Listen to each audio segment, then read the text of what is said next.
स्वागत आहे आजच्या आपल्या रेग्युलर सत्संगामध्ये. दिवसेंदिवस सत्संगाच्या कार्यक्रमाची संख्या कमी होत चालली आहे. सोशल मीडियामध्ये लोक खूप इन्व्हॉल्वमेंटमध्ये आहेत आणि अध्यात्मामध्ये कोणाला इंटरेस्ट नाही. महाराष्ट्रामध्ये फिरताना एक गोष्ट जाणवली की 80% लेडीज असतात आणि 20% जेंट्स असतात आणि त्याच्यामध्ये एजेड लोक असतात. आता काही घरात काही कामं नाही, चला हुआ हा. आताच मी मुंबईला साऊथ बॉम्बेला आपलं डोंबिवलीला कथा करायला गेलो होतो. तर मला सांगण्यात आलं की तिथला जो क्राऊड आहे तो सगळा यंग क्राऊड असणार आहे.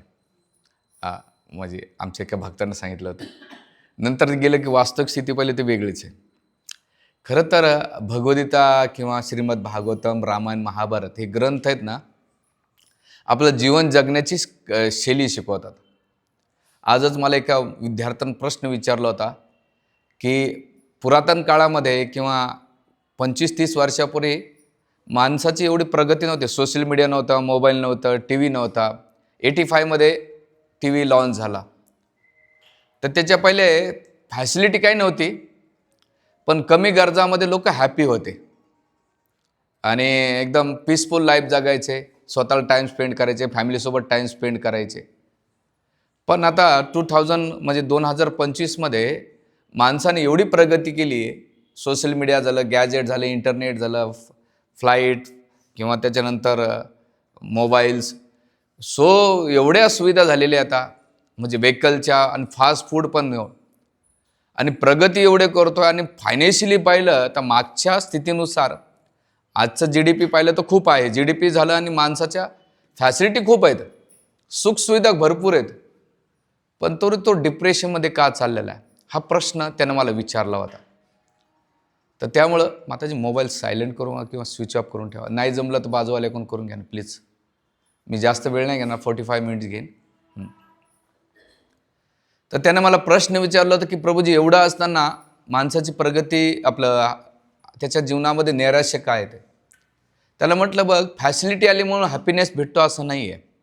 आपण गाडी घेतली, आता माझ्याकडे आमच्या टेम्पल, इस्कॉन टेम्पलमध्ये बरेच जण येतात, 6 महिन्यांनी गाडी बदलणारे पण पाहिलेले. म्हणजे वस्तू बदलल्याने, व्यक्ती बदलल्याने तुम्हाला आनंद भेटतो असं नाही, तुमच्या माइंडला बदलावं लागेल.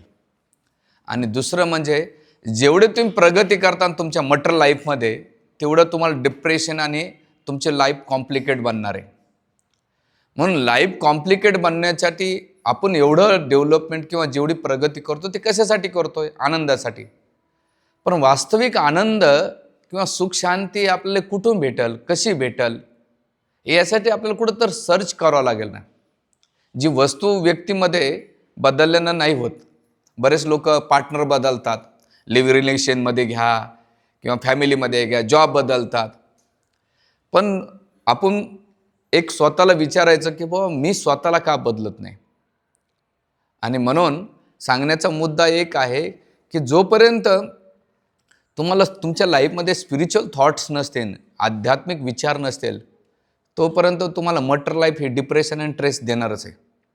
म्हणून माझे गुरु महाराज परमपूज्य राधानाथ महाराज म्हणतात, मटेरियल प्रॉब्लेमला मटेरियल सोल्युशन नाही आहे. मटेरियल प्रॉब्लेमला मटेरियल सोल्युशन नाही आहे, तर मटेरियल प्रॉब्लेमला स्पिरिच्युअल सोल्युशन आहे.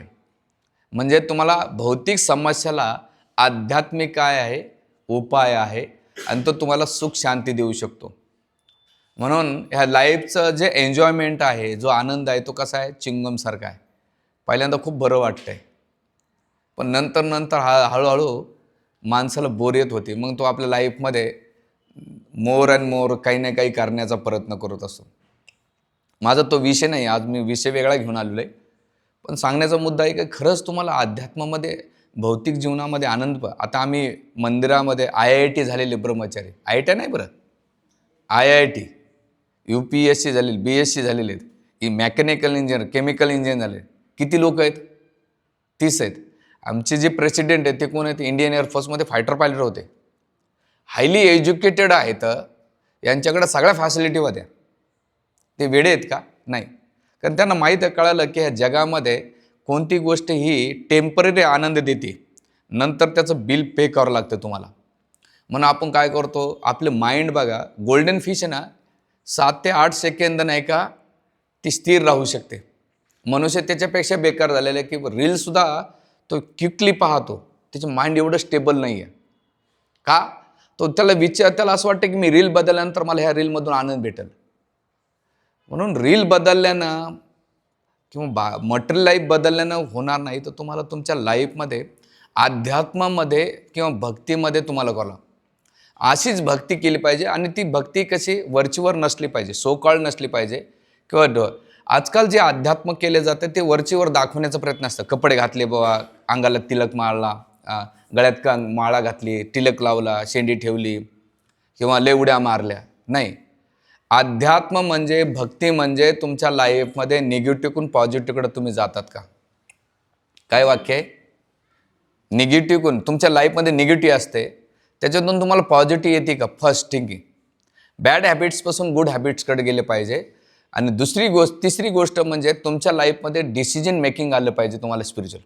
भगवान कृष्णाने अर्जुनाला ज्ञान सांगितलं, पण असं नाही म्हटले अर्जुन आता तू ज्ञान ऐकलं, झोपून घे आणि मी युद्ध करतो. ते म्हणले तू गीता ऐकले, तुझ्या जीवनातले निर्णय तू घे, तुझ्या लाईफची फाईट तू कर, मी तुझ्यासोबत राहतो. म्हणून गीता ही जो ग्रंथ आहे तो आपल्या जीवनाचं मॅन्युअल बुक आहे. आपण आपल्या जीवनामध्ये कसं राहिलं पाहिजे, आपल्या socially problems, family problems, physical problems किंवा तुमच्या वर्कचे, करिअरबद्दल, रिलेशनशिपबद्दल प्रॉब्लेम्स, ह्या प्रॉब्लेम्सचं सोल्युशन आपल्या वैदिक ग्रंथांमध्ये दिलेले. पण हिंदू लोकांचं दुर्दैव असं आहे की आपण काय करतो, ते ग्रंथ आहेत ना जसे आहेत तसे ठेवून देत होतो आणि कोणी वाचत नाही. म्हणून वास्तविक त्या गीतेमध्ये भगवान कृष्ण ते म्हणले बाहेरचं युद्ध जिंकणं सोपं असतं, बाहेरचं युद्ध जिंकणं सोपं असतं, पण इनर युद्ध आहेत ना, आत्मधलं युद्ध जिंकणं खूप कठीण आहे. किती लोकांना वाटतं असं किंवा आतून. म्हणून सांगण्याचा मुद्दा असा आहे की भक्ती वरचीवर करू नका, त्याला आतमध्ये आत्मसात करा. आणि आत्मसात केल्यानंतर जेव्हा तुम्ही भक्ती करतात, तर माझं प्रवचनाचा टायटल असणार आहे, मी भक्तीमध्ये वाढ करीत आहे किंवा करीत आहो, याचे काही कशावरून आपल्याला कळेल याचं लक्षण. म्हणजे मी भक्ती करतोय याचे काही लक्षणं आहेत का, किंवा त्याचे सिम्पटम आहेत का काही. जसं कडू कारलं असतं, कडू कारल्यानंतर त्याला जर गोड करायचं असेल तर काय टाकावं लागेल तुम्हाला? गुळ घातला. जसं जसं तुम्ही गुळ घाता आणि त्याचा कडूपणा कमी होतो. त्याच प्रकारे कोणी जर अध्यात्म करीत असेल, त्याच्या स्वभावामध्ये, त्याच्या व्यवहारामध्ये, त्याच्या विचारामध्ये बदल होतो का, यानं ॲनालाइज केलं पाहिजे. आपला वेळ निघून चाललेला आहे, आपल्याकडे वेळ निघून चाललेला आहे, पण त्या वेळेच्या पहिले आपल्याला स्वतःला ॲनालाइज करून घेणं गरजेचं आहे. म्हणून श्रीमद भागवताच्या 5वा स्कंद अध्याय 18 आणि श्लोक नंबर 12 मध्ये सुखदेव गोस्वामी राजा परीक्षितला म्हणतात, राजन, एखादा भक्तीत प्रगती करीत आहे त्याचं लक्षणाचं वर्णन करतात. यस्यास्ति भगवती किंचन सर्वे गुणे समासत सुरा हरवर भक्तस्व कुतो महद्गुणा मनोरथेन असती धावतो बही. ह्या सुंदर श्लोकामध्ये काय सांगितलेलं आहे? यस्यास्ति भगवती अकिंचन. जर कोणी भक्ती करीत असेल, काय यस्यास्ति भक्ती काय? भक्तीचे खूप प्रकार होऊ शकतो. मग कोणी देशभक्ती करू शकेल किंवा कोणी वेगळ्या भक्त्यांचे प्रकार असतात. माझी याच्यावर भक्ती, त्याच्यावर भक्ती आहे, किंवा मी ह्या बाबावर, त्या स्वामीवर, त्या काकूवर, त्या मावशीवर, किंवा ह्या देवतावर, त्या देवतावर भक्ती करतो. नाही, तर ते म्हणतात भक्ती कशी असली पाहिजे? भक्ती म्हणजे भगवंताची असली पाहिजे. आणि भक्ती या शब्दाचा अर्थ काय? भगवंताची प्रेममयी सेवा करणे, याला भक्ती मानतात. आता तिथं सुखदेव गोस्वामी भक्तीनंतर शब्द वापरतात, कोणाचे? भगवती, म्हणजे भगवंताची, म्हणजे त्या भगवंताची भक्ती करण्यात आली. आता भगवंताची भक्ती करतोय, पण भगवंताची भक्ती केली आहे, कारण भक्ती भगवंतालाच लागू होती, बाकीच्या देवतांना भक्ती लागू होत नाही. भक्ती आणि भगवंत, भक्ती आणि भगवंत हे तीन जर असेल भगवंताचे तर होते. आणि केल्यानंतर ती भक्ती कशी असली पाहिजे? अकिंचन म्हणजे त्याच्यामध्ये टर्म्स आणि कंडिशन असली पाहिजे. अहेतुकी अप्रतिहता. तुम्ही जेव्हा अहेतुकी अप्रतिहता अवस्थेमध्ये भक्ती करता, अकिंचन याचा अर्थ काय? निर्धन होणे नव्हे, घरदार सोडायचं नाही किंवा धनसंपत्ती सोडायचं नाही, ते म्हणतात की तुम्हाला तुमच्या लाईफ भक्तीमध्ये तुम्हाला निरासक्तपणा आला पाहिजे, अनासक्त भाव असला पाहिजे. जसं एखादं लोटस आहे, कमळ आहे ना, ते चिखलामध्ये राहत आहे, पण चिखलामध्ये राहताना पाण्याचा आणि चिखलाचा स्पर्श होऊ देत नाही. तसं जो भक्ती करतो, अकिंचन भक्ती करतो, त्याला नाही की ह्या जगातला स्पर्श होत नाही. तिथं राहतो पण त्याला स्पर्श होत नाही. मग त्याच्या जीवनामध्ये सुख येऊ, दुःख येऊ, मान येऊ, अपमान येऊ, लाभ हानी येऊ, किंवा जीवनामध्ये जे द्वंद्व येते त्याच्यामध्ये तो स्टेबल राहतो. का? अनासक्त भाव केलेला असतं की हे मला कार्य करायचं. जसं याचं उदाहरण कॅशियर. बँकेत रोज करोडो रुपये जमा होऊ द्या आणि किती जाऊ द्या, त्याला काही गम न पस्ताव असतो. का? अनासक्त भाव असतो. कारण किती आले तर माझे नाहीत आणि किती गेले तर माझे नाहीत. तो काय करतो? इमानदारी त्याची ड्युटी करतो. तसंच एक साधकाने अकिंचन भाव कसा केला पाहिजे की या संसारातलं मी काही घेऊन आलो नाही आणि काही घेऊन जाणार पण नाही. हे मला एक ड्युटी, एक कर्तव्य म्हणून मी केलं पाहिजे. आणि अशा भावनेनं जेव्हा तुम्ही करता तर त्यावेळेस अकिंचन अनसक्त भाव आला पाहिजे. आणि ते केल्यानंतर काय होत आहे? सर्वे गुणे समासत सुरा, त्याला सर्व गुण त्याच्यामध्ये विकसित होतात. आणि सुरा ह्या शब्दाचा अर्थ देवतांचे. जर अशी भक्ती कोणी करीत राहिलं तर देवताचे त्याच्यामध्ये गुण येतात. आता तुम्ही म्हणता देवताचे गुण कसे येतात? तर भगवद्गीतेमध्ये भगवंत जो 16वा अध्याय आहे त्याच्यामध्ये 16 दैवी असुर संपादा योग म्हटलेलं आहे. याच्यामध्ये पहिला जे भगवंत आहेत ते म्हणतात की दैवी गुण त्याच्यामध्ये विकसित झाले. आता दैवी गुण काय आहेत? आपण एवढ्या वर्ष माळा करतोय किंवा गीता वाचतो, प्रवचन ऐकतोय, तर आपण करत असताना आपल्यामध्ये दैवी गुण येतात का हे आपल्याला बघितलं पाहिजे. तर पहिले ते सांगतात दैवी गुणाचं लक्षण. एक म्हणजे निर्भयता. ह्या जगामध्ये त्याला भय नसतंय. कारण तो काय म्हणतो? चला बाबा, मला आता हे शरीर सुटल्यानंतर भगवंताचं. तो कोणी अवस्थेत भयभीत राहत नाही. इथे बघा, मी कधी कधी बघतो ना, कुत्र एक दोन घास खाताना आजूबाजूला बघते, कोण दगड तर मारत नाही. तुम्ही पक्ष्याला बघितला, पक्षी, चिमण्या, ते 2-3 चोचे मारतात आजूबाजूला बघत राहतात. म्हणजे किती भयभीत राहतात. म्हणजे ह्या मुंगी सुद्धा चालत, जर तुम्ही त्याच्या मागं जोरात चालले ना, असे थरथर करत राहते. म्हणजे ए टू झेड लोक, ए टू झेड जीवजंतू आहेत ना, ते सगळे भयभीत राहतात. का? त्यांना त्या शरीराच्या प्रती एवढी आसक्ती असते, त्यामुळे ते भयभीत राहतात. पहिले गुण सांगतात निर्भयता. दुसरं सत्वशुद्धी. त्याचं जीवन सात्विक असते, त्याच्या खाण्यापिण्यामध्ये, वागण्यामध्ये, बोलण्यामध्ये, आणि शुद्धता वाढत राहते. आपोआप नॅचरली त्याचं सत्वगुणामध्ये राहतं. हे दुसरा गुण सांग. तिसरा गुण सांगले आध्यात्मिक ज्ञानाचे अनुशीलन करण्यासाठी तो प्रयत्नशील असतो. आध्यात्मिक ज्ञान, त्याची जिज्ञासा असतं की मी माझ्या जीवनामध्ये दैवी गुण म्हणजे तो ग्रंथ वाचायला त्याला सांगावं लागत नाही किंवा तो गीता वाच, भागवत वाच, रामायण. नॅचरली तो काय करतो? भक्ती करीत असताना भगवान, जसं एखादा IPS अधिकारी असतात, त्याला सांगायची गरज नसते, त्याला IPS व्हायचं, तो नॅचरली काय करतो? पुस्तक वाचत असतो. का? त्याला माहीत असतं मी हे अभ्यास केल्यानंतर मला ते पद भेटणार आहे. तसंच भक्त विचार करतो हे ग्रंथ वाचून मला भगवंत भेटणार आहे. हे त्याचं दान म्हणजे त्याच्याकडे जे काही असतं. बरेच लोक पैसेवाले असतात पण आसक्ती खूप डेंजर असते.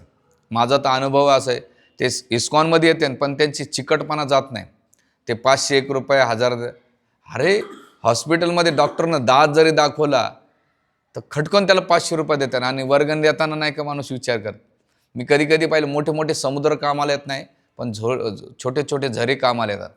आमच्या 1-2 माताजी आता सत्संगाला बसल्या, त्यांची फायनान्शियली स्टेबिलिटी नाही, पण ते बळजबरी म्हणतात प्रभूजी राहू द्या. आता नाही म्हणावं तर ते दुखावलं जातं, घ्यावं तर मला पण वाटतं यार कशाला घ्यावं, कारण भगवंताला भरपूर आहे.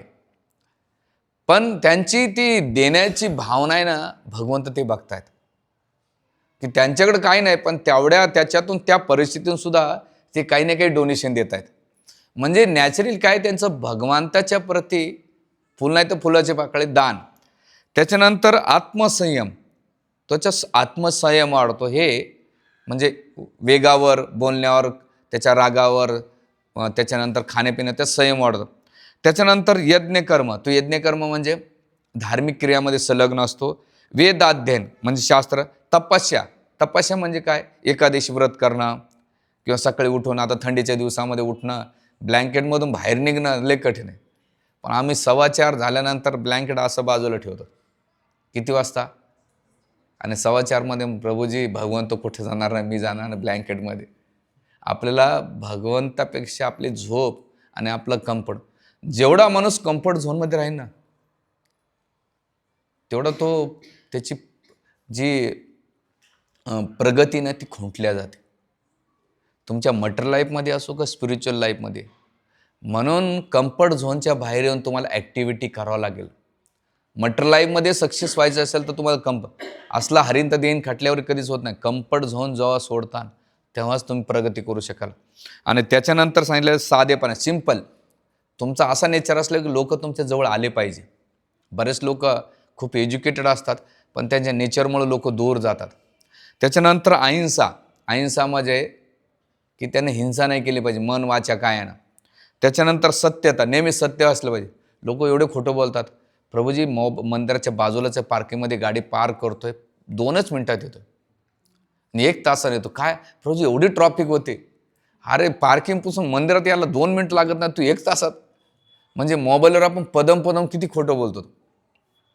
त्याच्यानंतर क्रोधातून मुक्तता, त्याग असला पाहिजे, शांती असली पाहिजे, दोष काढण्याची वृत्तीचा तिटकारा असला पाहिजे. हे दैवी गुण आहेत. काय दया. त्याच्यानंतर सर्व जीवांच्या प्रती दयाभाव असला पाहिजे. मी मध्यंतरी एक व्हिडिओ पाहिला, मला तो खूप आवडला. आपल्याला प्रत्येकाला जीवन जगायला आवडतं ना. आपल्याला कोणी हात उगारला, रागवलं तर आवडेल का?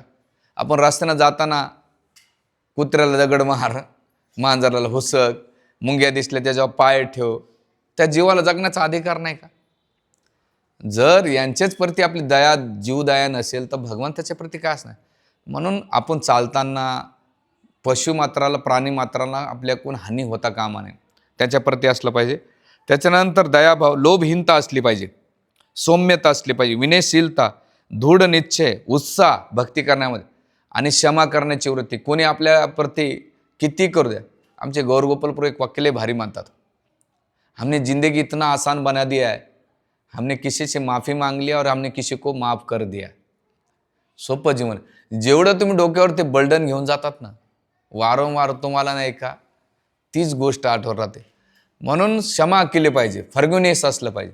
पण आपल्याला 10 वर्षापूर्वी माताजींमध्ये लग्नामध्ये, माझ्या त्या लग्नामध्ये गेले, मला 200ची साडी दिली आणि माझ्या शेजारणीला 500ची साडी दिली. आता ती माझ्या लग्नाला यावं, मी तिला 30 साडी काढून देणार आहे. ती 10 वर्षापूर्वी ती असे मला म्हटले होते. टायमाची वाट बघतो. म्हणजे आपल्या मनामध्ये ते किती असतं. मग त्याच्यानंतर ते काय म्हणतात, विनय, उत्साह, क्षमा, शुची आणि द्वेष आणि सम्मानच्या अभ्यासमुक्ती. हे दैवी गुण आहे भारता. आणि दैवी गुण हे स्वभाव मनुष्यामध्ये आढळतात. म्हणून भगवंत इथे अर्जुनला दैवी गुणाचं वर्णन करतात. हे भक्ती केल्यानंतर इथे सुखदेव गोस्वामी राजा परीक्षितला म्हणतात, राजन असे दैवी गुण त्यानं विकसित केले पाहिजे. आणि हे दैवी समास ते सुरा असे 16 प्रकारचे, 18 प्रकारचे गुण जेव्हा येतात आपल्यामध्ये, तेव्हा काय होईल, भक्तीची सुरुवात किंवा भक्ती तुम्हाला भेटल्यासारखं समजायचं. आणि मग हरवस्य भक्तो कुतोद म्हणा, जे अभक्त आहेत, जे भक्ती करत नाहीत, त्यांच्यामध्ये गुण कधीच येऊ शकत नाहीत. आणि मग काय बरं, तर इथे 2 प्रकारच्या गुणाचं वर्णन भगवंत आपलं सुखदेव गोस्वामी राजा परीक्षितला करतात. ते म्हणतात की आसुरी गुण हे काय करतात, आसुरी गुणाचे जे लोक असतात ते शरीर आणि मी आणि माझं ह्या वृत्तीमध्ये मेंटॅलिटीमध्ये असतात. ते स्वतःबद्दल विचार करतात जास्त. म्हणजे ते स्वतः फर्स्टेड असतात आणि त्याच्या आजूबाजूला सगळेजण फर्स्टेड असतात. माझ्याशी असं केलं, माझ्याशी असे वागतात, मी आहे म्हणून सहन करू, मी मी मी मी मी जी आय सेंटर असतात ना नेहमी, ते वैतागले लोक असतात आणि लोक त्यांच्या स्वभावामुळे इरिटेट होऊन जातात. म्हणून भौतिकवादी लोक किंवा जे आय सेंटरवादी लोक असतात याला म्हणतात आसुरी गुण. आणि आसुरी गुण काय करतो, जे आसुर स्वभावाचे किंवा आसुरी गुणाचे असतात. आपल्या आसुर म्हणजे काय, त्याचे 2 शिंग आलेले, 2 जोरात येड्यासारखा हसतो. शास्त्रामध्ये कुठं दिलं नाही कोणता हसूर असतो, रावण बी असतो हा हा हा हा. कुठं दिलेलं आहे? ह्या फिल्म ॲक्टरनं नाही का बँड वाजून टाकले आपल्या धार्मिक सिरियलचे. नारद मुनींची शेंडी नारायण नारायण आणटी ना, त्या असुरांना बी हा हा हा हा असं येडं लागलं काय त्यांना. शास्त्राचा डीप अभ्यास केल्यानंतर याचं कुठंच वर्णन नाही, पण या टी व्हीवाल्यानं सिरियलवाल्यांना पार वाटोळं करून टाकलं.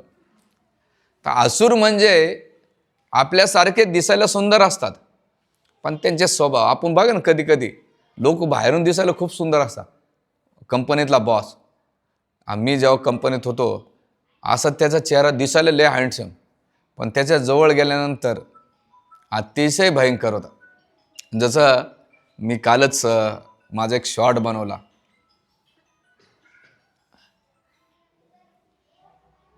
एकच शॉर्ट बनवला, तर त्याच्यामध्ये लेटेस्टमध्ये मला एक मित्र भेटला.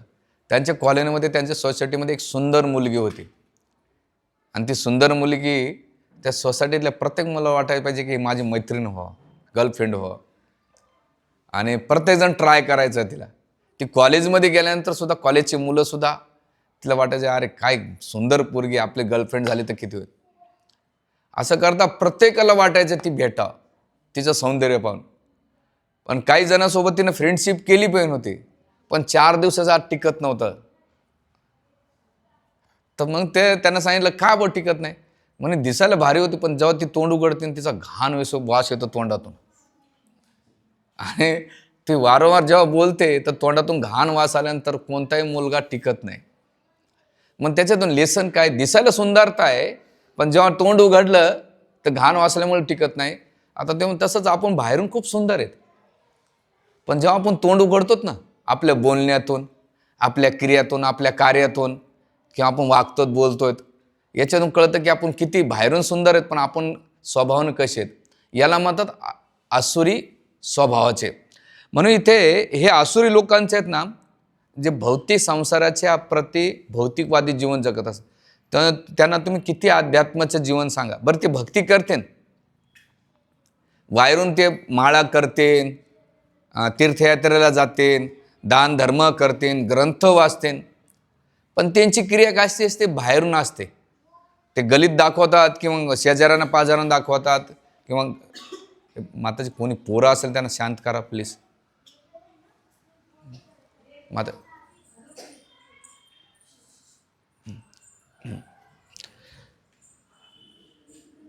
हरे कृष्ण. तर जे संसाराच्या प्रती आसक्त असतात किंवा जे मटेरियलिस्टिक लाईफ जीवन जगतात, ते बाहेरून सगळ्या क्रिया करतात, पण त्यांच्या क्रिया कशा असतात. जसा रावण वेदांचा अभ्यास करणार होता, वेद अध्ययन करणार होता, पण त्याच्यामध्ये ब्राह्मण कुळातून होता, पहिले ब्राह्मण होता, वेद अध्ययन करणारा होता, पण त्याचा स्वभाव कसा होता, आसुरी होता. तसं या जगामध्ये लोक अध्यात्म वरची वर करतात, भक्तीवरची वर करतात, पण त्यांच्या स्वभावामध्ये ज्यांचे आसुरी गुण नाही का निघत नाहीत. मी कितीतरी लोक पाहिले तीर्थयात्रा करून आल्यानंतर घरात भांडण करताना पाहिले, किंवा प्रवचन करून किंवा पारायण करून आल्यानंतर त्यांचे होत नाही. तर इथे याचं कारण काय, संसाराच्या प्रती आकर्षण असल्यामुळे तो काम, क्रोध, लोभ, मद, मात्सर्य, तो त्याच्यामध्ये तो अटॅचमेंट असतो. मग याच्यासाठी एक समजायचं की हे कशामुळे होतंय. बाह्य गोष्टी तो सुंदर दिसतो, पण कशामुळं, जेवढी त्याची आसक्ती राहील त्या वस्तूंच्या प्रती, पदाच्या प्रती, मान सन्मानाच्या प्रती, तेवढे आसक्ती हे त्याला दैवी गुणाच्या ऐवजी आसुर गुण प्रदान करतात. कारण आसुर नाही का वस्तूच्या पदाच्या प्रती आसक्त असतो, आणि मग तो काय करतो, कंट्रोल करतो. ईश्वरो भोगी बलवान सुखी, मी ईश्वर आहे, मी भोगी आहे, सगळ्या गोष्टी माझ्या इंद्रियतृप्तीसाठी पाहिजे, मी सांगेल तेच ऐकलं पाहिजे. तो कंट्रोल मेंटॅलिटीमध्ये राहतो. म्हणजे बाहेरून तर कपडे घातलेले आहेत, पण अंतरून नाही त्याचा स्वभाव आहे ना आसुरी राहतो. म्हणून इथं भगवंत म्हणतात की आसक्ती हे आसुराचे गुण आहेत, आणि वाईट गुण त्याचे दिसतात. आणि जे निरासक्त असतात भक्तीमध्ये, भक्ती करतात, आणि आपोआप जसे भक्ती केल्यानंतर, जसं कडू कारल्याचं मी उदाहरण दिलं, तर दिल्यानंतर काय होतं, त्याचा कडवटपणा कमी होतो आणि गोडपणा वाढत राहतो. दुसरं उदाहरण घेऊया, आपण खूप रोगी असाल आणि मेडिसिन घेतल्यानंतर काय होतंय, जसं जसं तुम्ही मेडिसिन घेतात तसा तसा रोग कमी होतो आणि शरीर काय होतं, निरोगी होत चालतंय. त्याच प्रकारे आपण भक्ती करतोय, आपण जे रोगी असतात रोगाचे लक्षणे दिसते, पण जे निरोगी आहेत त्या निरोगी असल्यामुळं चांगले लक्षण आपल्याला दिसू शकते. तसंच अध्यात्मामध्ये भक्तीमध्ये तुम्ही किती वर्ष राहतात हे महत्त्वाचं नाही. तुम्ही भक्तीमध्ये राहून तुमच्यामध्ये दैवी गुण किती तुम्ही विकसित करतात हे महत्त्वाचा गुण आहे. आणि म्हणून निरासक्ती कशामुळे, निरासक्ती किंवा डिटॅचमेंट कशामुळे, जेव्हा तुम्ही ज्ञान अर्जित करताना भगवंताबद्दल 3 प्रकारचे वैराग्य म्हटलेले आहे. एक समशान वैराग्य, जेवणाच्या नंतर वैराग्य, जेवण झाल्यानंतर एखाद्याला पोटभर जेवण झालं आणि त्याला म्हटलं जरा त्याच्या आवडीचा आयटम दाबिले घ्या किंवा गुलाबजाम, नको नको नको नको, त्याचं वैराग्य टेम्पररी असतं. सेक्स केल्यानंतर त्याचं वैराग्य पहिल्यांदा तो खूप हे असतो, पण सेक्स केल्यानंतर त्याला वैराग्य निर्माण होतं. आणि तिसरं वैराग्य समशान. हे तिन्ही वैराग्य काय आहे, हे टेम्पररी वैराग्य. पण खरं वैराग्य कशावर आधारित आहे, ज्ञानाच्या आधारित आहे. ज्याला ज्ञान कळतंय त्या ज्ञानामुळे तो काय करतो, भक्ती करतो. आणि भक्तीमध्ये वैराग्य येते. आणि वैराग्य कसं येतंय की तो कोणाचं टेन्शन घेत नाही, कोणाला टेन्शन देत नाही. तो विचार करत नाही जगाचा, लोक काय म्हणतील त्यापेक्षा तो स्वतःच्या दुनियामध्ये जगत असतो. मी दुनियादारी काही हो, मी कोणाचे प्रॉब्लेम सॉल्व करू शकत नाही. आग लगे बस्ती में बाबा अपनी मस्ती में, दुनियादारी तिकडं काय वाचत हो द्या. याला आपण मराठी भाषेमध्ये म्हणतो निर्लज्जम सदासुखी. बघा, तर हे याचा अर्थ निर्लज्ज व्हायचं नाही की जगातली स्थिती आहे ना, सुखदुःख मान अपमान लाभ हानी हेच राहणार आहे. पण त्याच्यामध्ये तो स्वतःला स्टेबल ठेवतो आणि तेव्हा समजायचं दैवी गुण त्याने विकसित केलेले आहेत. आणि ही चांगली गुणाची परीक्षा होणार आहे बरं परिस्थितीनुसार. कशी होणार आहे, जेव्हा तुमच्या जीवनामध्ये तुम्ही खूप वर्ष भक्ती करता आणि घरी गेल्यानंतर तुम्हाला कोणी चिडवलं किंवा तुम्हाला काय म्हणते एवढा माळा करतो आणि त्याच्यासोबत फरक पडला आणि तुम्ही ॲग्रेसिव्ह झाले, तर समजायचं माझ्या माळा नाही करत, मी काय करतो रिॲक्ट करीत. असं बऱ्याच वेळा कोणी हजबंड बायकोला चिडवतो, बायको नवऱ्याला चिडवते किंवा सून आपलं सासू टॉन्ट मारते, तेव्हा रिॲक्ट करतात. किंवा ऑफिसमध्ये गेल्यानंतर काय लावलं तो हरे कृष्ण हरे, त्यावेळेस तुम्ही किती पेशंटली त्याला सॉल्व करतात. किंवा आता मी बऱ्याच वेळा माझा अनुभव आहे, भाजी मार्केटवाले जात होता आपण भाजीपाले विकणारे, असं ते बिचारे दिवसाचे लय कष्ट केले तर 700-800 रुपये कमवत असं. आपण मॉलमध्ये जाऊन कधीच भाव करत नाहीत बरं. हां, पण ज्या भाजीवाल्या बाईकडे गेले ती बिचारी 1-2 रुपये कमवत असते, तिच्याशी बार्गिंग करते, मावशी 2 रुपये कमी करा ना. ते अरे ती काय बंगला बांधणार, तुझ्या 2 रुपयानं काय होणार आहे, देऊन टाक ना. पण आपले असं ना, मग याला कशामुळे आहे की तो स्वतःचा विचार करतो समर्थ. आणि दैवी गुण, एकदा ब्रह्माजीला विचारलं असुराने, तुम्ही पक्षपात करतायत, तुम्ही पक्षपात करा देवता आणि दानवामध्ये. तर ब्रह्माजी म्हटले ठीक आहे. मग त्याने एक पंगत बसवली आणि त्या पंगतीमध्ये पहिला जो मान होता पंक्तीचा तो असुरांना बसवला. त्याच्यामध्ये 56 प्रकारचे भोग ठेवले त्याच्या प्लेटमध्ये. किती प्रकारचे, 56 प्रकारचे भोग ठेवल्यानंतर 8 एकच होते, हात बांधायचा असा सरळ काठीने हात बांधला होता आणि जेवायचं. आता सगळे असुर एकूणाकडे पाहायला लागले की 56 भोग आहे आणि खाता येत नाही, असं खाण्यासाठी हात वाकडा झाला पाहिजे ना, एवढं आहे पण कसं खायचं. बराच वेळ निघून गेल्यानंतर सगळे उपाशी राहिले. म्हणले आता उठा तुम्ही चला. तेच नियम नाही का देवतांना होता, देवतांना पण हात बांधले, 56 भोग होते. देवता समोर, एकूण एका समोर, असुर पण समोर बसले होते, एकूण एका तोंड बघत बसवते. ते देवता बसले, हात सरळ होता. यानं काय केलं, या प्लेटमध्ये घेतला, त्याच्या तोंडात घाव घातला, त्याच्यात प्लेट त्याच्या खाऊ घातला. त्यानं काय केलं, माझ्या प्लेटला घेतला आणि माझ्या प्लेटमध्ये घातलं. दोघांना एकूण एकाला खाऊ घातलं. ब्रह्माजी म्हणतात हा फरक आहे दोघांमधला. एक काय करतो, स्वतःचा विचार करतो म्हणून उपाशी राहिला, पण जे दुसऱ्याला विचार केल्यानंतर दुसरा पण खुश झाला आणि स्वतःसुद्धा खुश झाला. तर हे आपल्या जीवनामध्ये भगवंत परिस्थितीनुसार परीक्षा घेतील. आणि परीक्षा घेत असताना त्यावेळेस तुमचं रिॲक्शन काय असणार आहे, तुम्ही कसं रिॲक्ट करणार, तुमच्या फॅमिलीमध्ये, ऑफिसमध्ये, फिजिकल लेवलला, सोशल लेवलला, फायनान्शियल लेवलला तुम्ही कसं रिॲक्ट करता याच्यावर समजायचं आपल्याला कुठेतरी आपण दैवी गुण अर्जित केले का आसुरी गुण अर्जित केलेले. आणि हे केल्यानंतर जसं भगवंताने काही भक्तांच्या जीवनात परीक्षा पाहिली. द्रौपदीचे 5 पुत्र मारले गेले अश्वत्थामा. जेव्हा अश्वत्थामाला धरून आणलं अर्जुनाने आणि द्रौपदीच्या समोर उभा केल्यानंतर द्रौपदीचं काय आलं माहिती का? दैवी गुण आला. सोडून द्या, मुच्चंते सोडून द्या, याला दंड देऊ नका. का? गुरुपुत्र आहे. आणि जी द्रोणी आहे, मला तर 5 पती पण हिला पती नाही आणि पुत्र मारला तर ती कोणाच्या सहाऱ्यावर जगायची? स्वतःचे 5 पुत्र मारल्यानंतर सुद्धा एखादी स्त्री, ती बघितलं असेल गावामध्ये मुलामुलाचे भांडण झाले पाहिले ना, ती बाई येऊन समोरच्या मुलाला आणि बाईला बी मारते. मी पाहिलं समोर डोळ्यानं. जसं आता मुंबईला गेल्यानंतर लोकल ट्रेनमध्ये गेलो होतो आणि माझं जे सेक्शन होतं त्याच्या बाजूलाच लेडीजचं होतं. अशा झंझ्या देऊन एकूण एकाच्या अंगावर अशा भांडणं करीत. म्हटलं एवढे एज्युकेटेड आमच्या गावातल्या नळावरलं भांडण आणि इथे लोकलमधलं भांडण सारखंच होतं. बिचाऱ्या ते अडाण्यात म्हणून लोक त्याचं बदनामी करतात. हे शिकलेल्या एकूण एकाच्या अंगावर झिंज्या. बरं, दोघीचे टेशन गेले पण इगो त्याच्यात हाईट अशी झाली. डोंबिवली स्टेशनच्या बाहेर बसलो.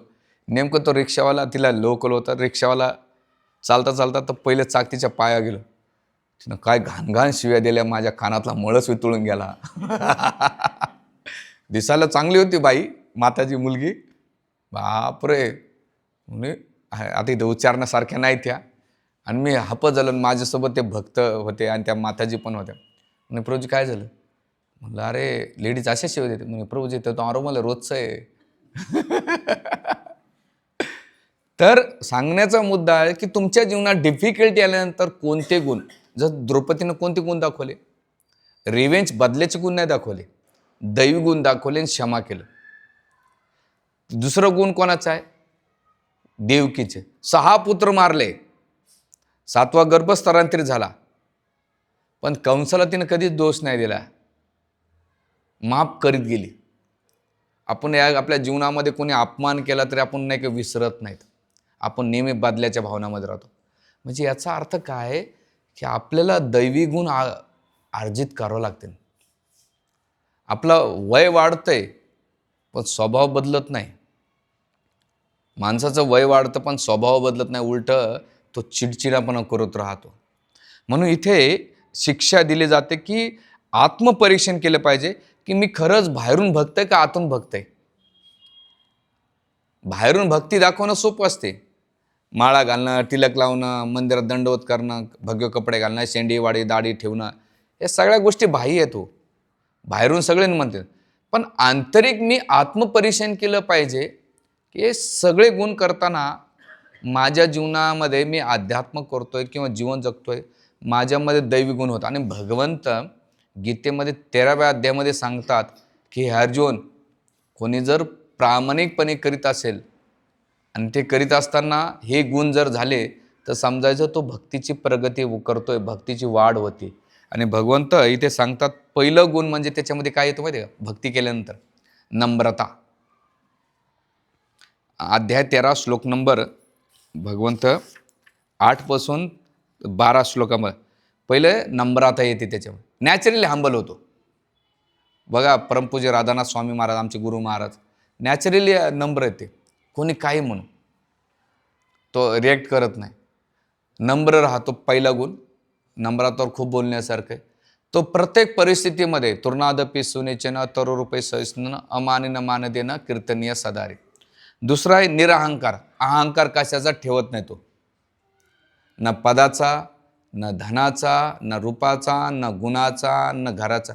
तो कंट्रोल मेंटॅलिटी, निरअहंकार होतो, हा त्याचा दुसरा गुण. तिसरं अहिंसा. हिंसा कधीच करत नाही. वाणीनं कोणाला दुखवत नाही आणि शरीरानं तो फिजिकली कोणाला दुखवत नाही, अहिंसा. तिसरा गुण आहे सहनशीलता. टॉलरन्स करतो. घरामध्ये त्याला किती काही बोलू द्या, पेशन्स ठेवतो. म्हणून मात्रा स्पर्श, अर्जुनानं प्रश्न विचारला आहे की भगवंत जगातले प्रॉब्लेम कधी सॉल्व्ह होते? भगवंत म्हणतात मात्रा स्पर्शास कौंतेय शुतोष्ण सुख दुःखदा आगमा पायन नित्यम ताम तित्यक्ष भारत. अर्जुन सहन कर. ह्या जीवनामध्ये सुख दुःख, जसं शीत उष्ण, आता थंडीनंतर गरमी, गरमीनंतर पावसाळा, पावसाळ्यानंतर थंडी, हे ऋतुमान चालत राहणार आहे. तसं सुखदुःख, मान अपमान, लाभ हानी, पण धन वाढेल कमी जास्त होईल. त्याच्यानंतर ते म्हणतात सरळपणा, सिम्प्लिसिटी. एवढी सिम्प्लिसिटी असतो तो, जे भगवंताने दिले त्याच्यामध्ये तो हॅपी राहतो. त्याच्यानं आध्यात्मिक गुरुला शरण जातो. म्हणजे गुरु करतात लोक, पण गुरुनं सांगितलेलं करत नाहीत, मानत नाहीत. गुरुला शरण जाणं, पावित्रता, प्युरिटी तू मेंटेन करतो. त्याच्या खानपान वागण्यामध्ये विशेष करून त्याचं पावित्र म्हणजे चारित्र्य संपन्न असतो. आणि त्याचं खानपान आहे ना खूप पवित्र असतं, बोलणं पण पवित्र असतं. असं काही आणशण काही खात नाही. त्याच्यानंतर ते सांगतो स्थैर्य ठेवलं, स्टेबिलिटी येते. त्याच्यानंतर आत्मसंयम, इंद्रिय विषयाचा त्याग करतो तो. डोळ्यानं काही फालतू बघत नाही, कानानं फालतू ऐकत नाही, जिभेनं काही फालतू खात नाही, नाकानं काही सुगंध काही वेगळा घेत नाही. तो केवळ भगवंता संदर्भात. त्याच्यानंतर मिथ्या अहंकार रहित राहतो. जन्म मृत्यू जरा व्याधीची इत्यादी दुःख दोषांना तो जाणतो की ह्या जगातले जन्म मृत्यू जरा व्याधी ना हे दोषाचे कारण आहेत. मी पहिले लहानपणात बालपण झालं, आता मी तारुण्यातून वार्धक्याकडे काढलोय, जरा व्याधी आणि माझा मृत्यू येणार आहे, हे दोष आहे. आणि आपण जीवनामध्ये जास्त काळ थांबायचं नाही, त्याला जाणीव असते. अनासक्ती राहतो, डिटॅचमेंट राहतो.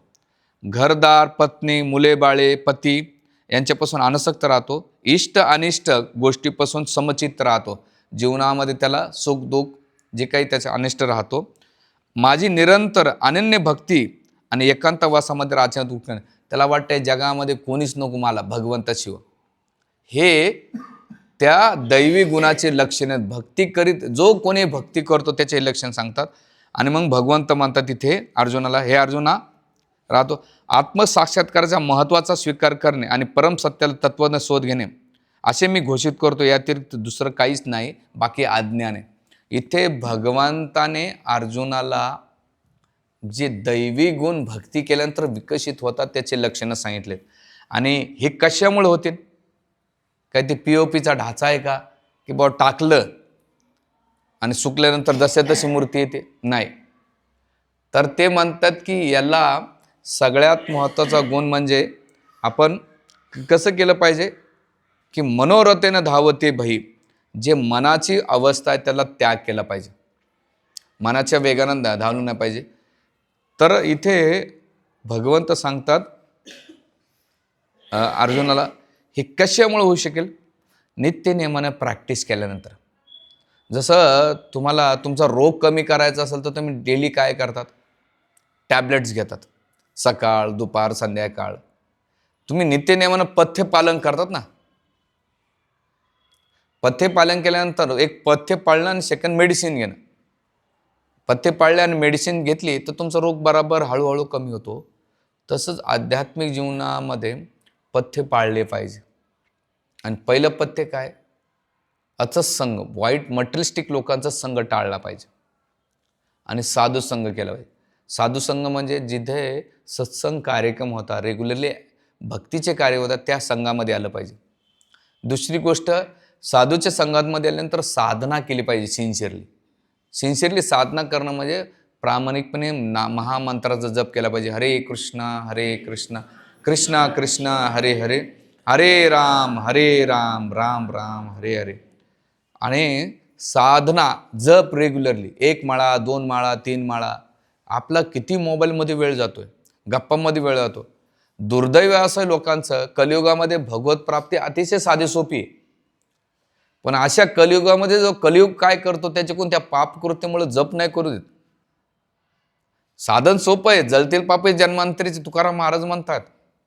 पण त्याच्यामध्ये साधू संतांनी घसा कोरडा करून सांगितलंय, अरे नाम जप करा. लोक इन्फॉर्मेशन घेत आहेत, पण नाम साधना कधीच कोणी करत नाही. ज्या दिवशी तुम्ही नाम साधना करता तेव्हा तुमची भक्ती सुरुवात होते. नाही तर जसं कॉलेजमध्ये तुम्ही गेलात आणि क्लास अटेंड केले पण प्रॅक्टिकलीच केलं नाही तर तुम्ही पास होणार नाहीत. तुम्हाला पुण्य वाढेल पण भगवत प्राप्ती होणारच असं नाही आहे, त्याला कितीतरी लागतं. म्हणून पहिले श्रवण सांगितलं, श्रवणानंतर कीर्तन सांगितलेलं आहे आणि कीर्तनानंतर विष्णू स्मरण सांगितलेले. तर साधनानंतर श्रवण असलं पाहिजे. आता त्या साधनेला चांगलं करायचं तर वारंवार श्रवण केलं पाहिजे. भगवंताबद्दल, भक्तीबद्दल, किंवा जे भक्त आहे ईश्वराबद्दल, प्रकृती, सृष्टीबद्दल, काळ, कर्म, ह्या सगळ्या गोष्टीचं केलं पाहिजे. याच्याबद्दल वारंवार श्रवण केलं पाहिजे. म्हणून काल मी आमच्या काउन्सिलिंग मीटिंगमध्ये परम कल्याणकारी जीवनात काय आहे हे कोणाला कळतंय, तर त्यालाच कळतंय, किंवा ज्याला लक्षण काय, परम कल्याण काय, तर तिथे नवगेंद्र सांगतात, राजे निमीला म्हणतात की ह्या जगातली सत्य वस्तू कोणती आहे आणि असत वस्तू कोणती आहे. सत्य गोष्ट आहे, असत म्हणजे काय, जे शरीरावर कधीच येणार नाही, त्यासाठी धडपड करणं. जसं घर घ्या, गाडी घ्या, बंगला घ्या, सोनं नाणे घ्या, धनसंपत्ती घ्या, हे शरीराबरोबर इथंच नष्ट होणार आहे. किती लोकांना वाटतंय? हां, जी गोष्ट येणार नाही त्यासाठी मरमर करतो, पण जी गोष्ट येणार आहे ती करत नाहीत आपण. आणि मग या जगात सत्य काय आहे, परमसत्य काय, भगवंत आहेत, जे शाश्वत आहेत, अनादिकाळ राहणार आहे ते. त्यांना आपण काय म्हणून, परम कल्याण काय आहे की भगवंताला प्राप्त करणे परम कल्याण आहे, ना की भौतिक संसाराचं.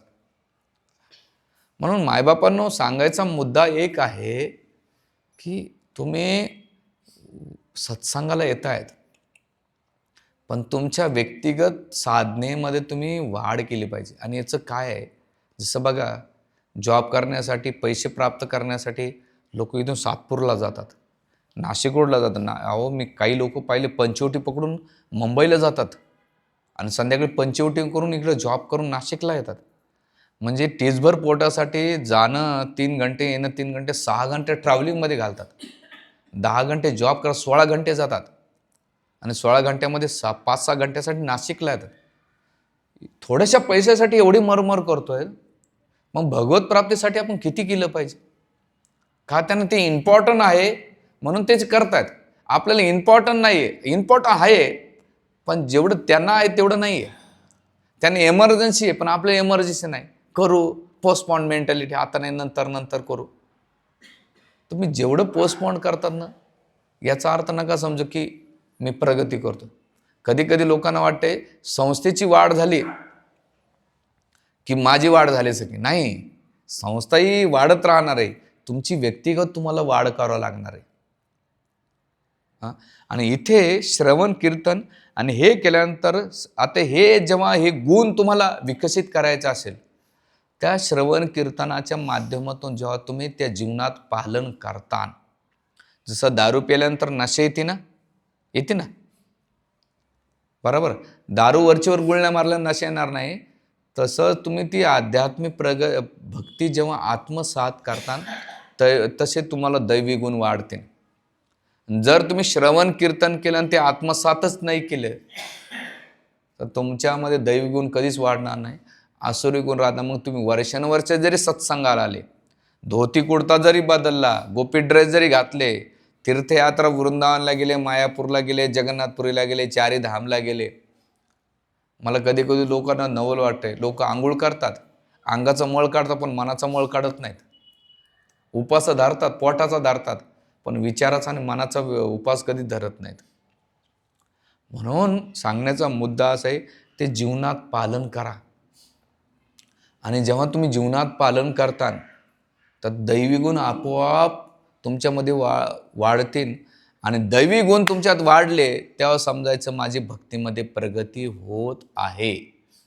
आणि दैवी गुण वाढत नसेल आणि आसुरी गुण वारंवार येत आहेत माझे, कसे येतात माहिती आहे का, सोड्याच्या बाटलीसारखे, त्याला थोडं जरी सेक केलं की लगेच बाहेर पडते. तसंच आसुरी गुण नाही का आपल्याला लगेच दिसतात. रस्त्याने जाताना तुम्हाला कोणी रिक्षावाल्या किंवा काही बोलू द्या ना, लगेच दिसून येतात. म्हणून सिरियस व्हा भक्तीमध्ये. आणि किती वेळ काढायचा याला, जास्त नाही, रोजचा 15-20 मिनटं काढा. मोबाईल बाजूला ठेवा, थोडासा नाम जप करा, भगवद्गीता वाचा. नाही समजलं तरी हरकत नाही. 10 मिनटं गीतेमध्ये नाही समजलं तरी चालेल, पण ते वाचा, नाम जप करा, नित्य नियमानं प्रवचन ऐका, तुम्हाला ज्याचं आवडतं ते ऐका, प्रामाणिक श्रोत्याकडून शास्त्राला ऐका.